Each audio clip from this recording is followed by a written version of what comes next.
அஸ்ஸலாமு ஃப்ரெண்ட்ஸ், இன்றைக்கி நம்ம சேனலில் ஒரு டேஸ்டியான தேங்காய் பால் சாதம், அதாவது தேங்காய் சோறு எப்படி செய்கிறதுன்னு பார்க்க போகிறோம்.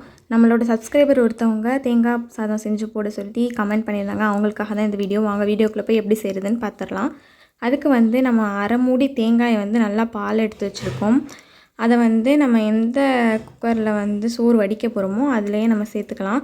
நம்ம மொத்தமாக 3 கப் அரிசி எடுத்திருக்கோம். மட்டை அரிசி எடுத்திருக்கோம். நம்ம அதில் தேங்காய் சோறு செய்கிறப்போ ரொம்பவே டேஸ்டியாக இருக்கும். ஸோ 3 கப் அரிசிக்கு மொத்தம் 6 கப் தண்ணி எடுக்கணும் யூஸ்வலாக. பட் மட்டை அரிசிங்கிறப்போ இது வேகிறதுக்கு கொஞ்சம் டைம் எடுத்து தான் வேகும். அதனால் நம்ம எக்ஸ்ட்ரா ஒரு 2 கப் எடுத்திருக்கோம். மொத்தமாக 8 கப் பால் நம்ம எடுத்திருக்கோம். நம்ம பால் எடுத்து அதே ரைஸ் குக்கர்லேயே 7லேருந்து 8 சின்ன வெங்காயத்தை சேர்த்துக்கிட்டாச்சு.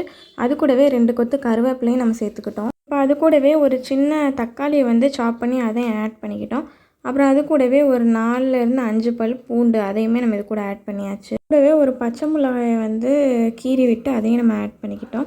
அது கூடவே கொஞ்சமாக பட்டை, ஒரு ஏலக்காய், 3 கிராம்பு அதை லைட்டாக க்ரஷ் பண்ணிவிட்டு அதையுமே நம்ம சேர்த்துக்கிட்டோம்.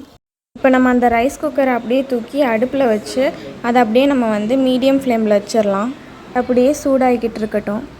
சூடாகி லைட்டாக இந்த மாதிரி பபுள்ஸ் வர ஆரம்பிச்சிருச்சு குட்டி குட்டியாக. ஸோ இப்போ நம்ம அரிசி அதில் ஆட் பண்ணிடலாம். எல்லா அரிசியும் நம்ம ஆல்ரெடி 3 கப் அரிசி 1 மணி நேரத்துக்கு முன்னாடி நல்லா ஊற வச்சுருக்கோம். இது வேக கொஞ்சம் லேட் ஆகும். அதுக்காக தான் நம்ம முன்னாடியே ஊற வச்சுருக்கோம். இல்லைன்னா அப்படி ஊற வைக்கலாம் தேவையில்லை.